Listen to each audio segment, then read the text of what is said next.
क्या कर रहा हूं मैं? दर्पण में देख रहा हूं।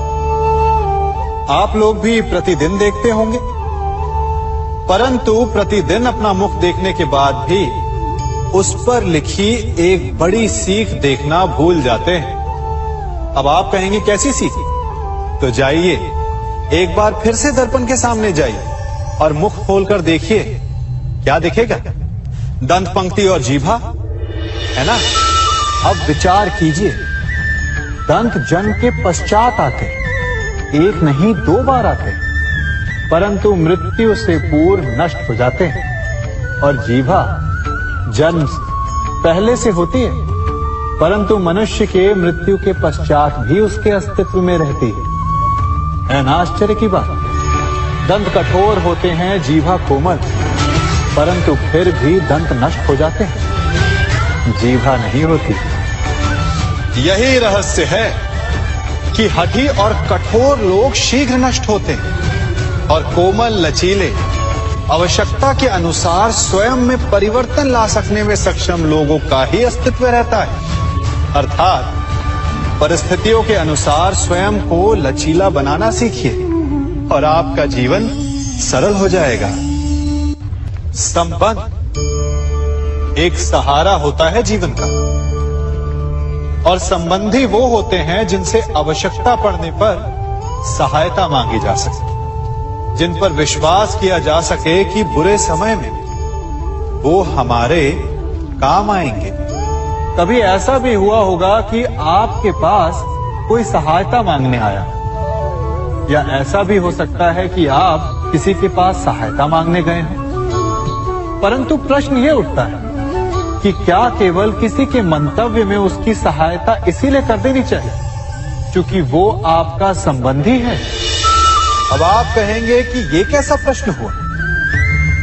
तनिक सोचिए, एक अस्त्र बनाने वाला जब अस्त्र बनाता है तो ये अस्त्र किसको देना है उसका अधिकार उसी के पास होता है। वो चाहे तो ये अस्त्र किसी को भी दे सकता है, वो एक सैनिक को भी दे सकता है या एक डाकू को भी, और यही अस्त्र 2 भिन्न कार्य कर सकती है। यदि डाकू के हाथों में आ गई तो उसका भय दिखाकर वो लोगों को लूटेगा, निरपराधों का रक्त बहाएगा। सहायता करने वाले की भी अवस्था ऐसी ही होती है। इसलिए किसी की सहायता करने से पूर्व ये विचार कर लेना आवश्यक है कि किसे क्या, कब और कितनी सहायता देनी चाहिए कि उसका दुरुपयोग ना हो। यदि आपकी सहायता से कोई अधर्म हुआ तो उसके उत्तरदायी आप ही होंगे। जीवन में कई बार ऐसे अवसर आते हैं कि आप लोगों से मिलने जाते हैं और उनसे कुछ आकांक्षाएं भी रखते हैं, और कई बार जीवन में ऐसे अवसर भी आते हैं कि लोग आपसे मिलने आते हैं। इसलिए अतिथियों का सम्मान करने से पूर्व सदा कुछ बातों को स्मरण रखना आवश्यक होता है। यदि कोई आपके पास मिलने आता है तो उसके 3 कारण हो सकते हैं। पहला कारण होता है भाव, दूसरा अभाव और तीसरा प्रभाव। तो जैसा अतिथि उसको वैसा ही सम्मान दे। यदि आपके पास कोई भाव से आए तो उसे केवल आपका प्रेम चाहिए, आपका सानिध्य चाहिए, और यदि कोई अभाव में आया तो उसकी उतनी सहायता अवश्य करें जितना आप करने में सक्षम हो, परंतु इतनी अधिक भी ना करें कि वो उस सहायता का दुरुपयोग कर बैठे। और यदि कोई प्रभाव में आया तो स्वयं पर अभिमान ना करें, क्योंकि कभी ना कभी जीवन में आप भी भाव, अभाव और प्रभाव के चक्रव्यूह में फंस सकते हैं।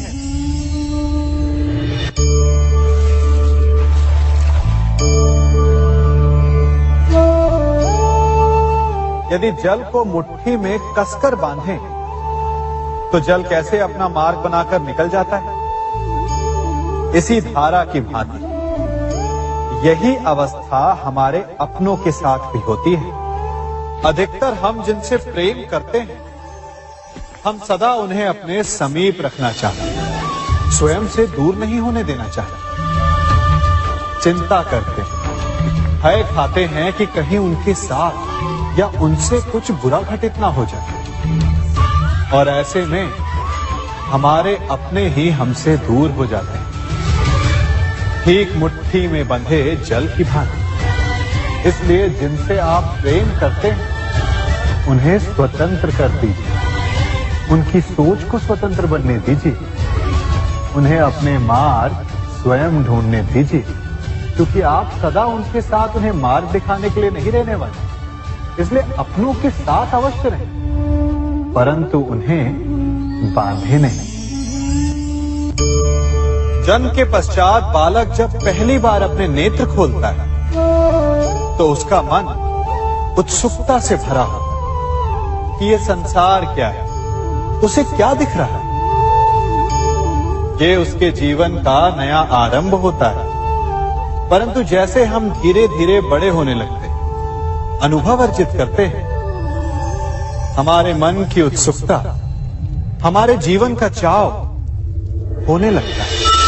तनिक सोचिए, जब हम सुबह सोकर जगते हैं, अपनी आंखें खोलते हैं, तो उसे ही हम अपने जीवन का प्रारंभ समझ ले, तो सुबह से लेकर संध्या तक के समय को ही अपने जीवन जीने का समय समझ ले, तो कितनी स्फूर्ति आ जाएगी आप, कितने काम कर पाएंगे, कितने लक्ष्य अर्जित कर पाएंगे। फलों से मिलकर घड़ी बनती, घड़ी से मिलकर प्रहर, प्रहर से मिलकर दिन बनते हैं, और दिनों से माह और वर्ष। यदि आप अपना हर पल, हर प्रहर विश्वास से, हर दिन उत्साह से जिए, तो आपका संपूर्ण जीवन सार्थक हो सकता है। मनुष्य अपना जीवन विश्वास पर जीता है, परंतु विश्वास किसका? तनिक सोचिए, किस पर विश्वास है आपको? महापुरुषों की कही बातों पर, ग्रंथों में लिखे ज्ञान पर, माता पिता की सीख पर, या मित्रों के दिए गए निर्देशों पर, या फिर मेरी कही बातों पर? ये सब विश्वास अपूर्ण है जब तक आपको स्वयं पर विश्वास ना हो। यदि विश्वास करना है तो पहले अविश्वास करने के विज्ञान को भी सीखना चाहिए। आप किसी की बातों पर विश्वास न करें, आप अपने मन से पूछें, अपनी अंतर आत्मा से प्रश्न करें, और जो उत्तर मिलेगा वही सबसे उचित होगा। जब आप अपने मन, अपनी अंतरात्मा पर विश्वास करना सीख जाएंगे, तो नीति ज्ञान सब आपके भीतर से स्वतः उमड़ेगा। और यदि आप स्वयं पर ही विश्वास ना कर पाए, तो धर्म ग्रंथों में लिखे श्लोक, महापुरुषों की वाणी, माता पिता की सीख या मित्रों का निर्देश कोई भी लाभ नहीं दे पाएगा। एक पिता होने के नाते आप अपनी संतान के लिए क्या करते हैं? उसके लिए बहुत सारी सुविधाएं जुटाते, बहुत सारा धन कमाते है ना?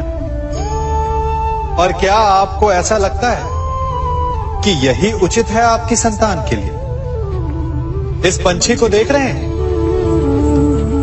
ये भी संतान को जन्म देता है, उन्हें पालता है, पोसता है, उड़ना सिखाता है और भोजन का प्रबंध भी करना सिखाता है। परंतु उनके बड़े हो जाने के बाद उनके लिए अलग से घोंसला नहीं बनाता। क्यों? क्योंकि यदि इसने संतान को सब कुछ करके दे दिया, तो संतान क्या करेगी? वो अपनी संतान को तब तक भोजन कराता है जब तक उसकी संतान स्वयं भोजन का प्रबंध करने में सक्षम नहीं हो जाती। और उसका लाभ यह मिलता है कि उसी की भांति उसकी संतान आत्मनिर्भर बनती है। इसलिए अपनी संतान को उतनी ही सुविधाएं दें जितनी आवश्यक है। मोह को त्यागें। आपका उनसे मोह उन्हें कभी आत्मनिर्भर नहीं बनने देगा। अपनी संतान को कर्म करना सिखाइए। यदि आपकी संतान कर्म करना सीख गई तो वो धन स्वयं कमा लेगी। और यदि वो आलसी अकर्मण्य बन बैठे तो आपके संचित धन का भी नाश कर देगी। संसार में सबसे बड़ा संबंध कौन सा है? अब आप पूछेंगे कि यह कैसा प्रश्न हुआ? इसका उत्तर तो बड़ा सरल है, यही ना? परंतु इस प्रश्न के भी कई उत्तर हैं। कोई कहेगा माता और पुत्र का संबंध, तो कोई कहेगा पिता पुत्री का संबंध, तो कोई पति पत्नी का, और तो कोई भक्त और भगवान का संबंध। परंतु तनिक गहराई से देखेंगे तो पाएंगे कि ये सारे संबंध या तो जन्म से जुड़े होते हैं, या समाज में बना दिए जाते हैं, या फिर किसी आकांक्षा के चलते बनते हैं। तो सबसे बड़ा संबंध कौन सा होता है? उलझ गए ना? सबसे बड़ा संबंध होता है मित्रता का, क्योंकि मित्र हम स्वयं चुनते हैं, जिसमें ना कोई आकांक्षा होती है, ना ही कोई स्वार्थ छिपा होता है। यदि कुछ होता है तो केवल साथ का आनंद। अपने बीते दिनों को स्मरण कीजिए। जब आप घर से बाहर निकलते होंगे तो सबसे पहले किसका स्मरण होता था? मित्र का। परंतु जैसे जैसे मनुष्य बड़ा होता जाता है, सफल होता जाता है, मित्र छूटते जाते हैं और फिर वो अपनी आय, अपने जीवन के स्तर के अनुसार मित्रता करने लगता है। उसके मन में ये विचार आ जाता है कि मित्रता बराबरी वालों से ही होनी चाहिए। यही सोच अनुचित है, क्योंकि मित्रता बराबर वालों से नहीं होती, मित्रता हमें बराबर करती है। इसलिए नए मित्र अवश्य बनाइए, परंतु अपने पुराने मित्रों को भूलिएगा मत।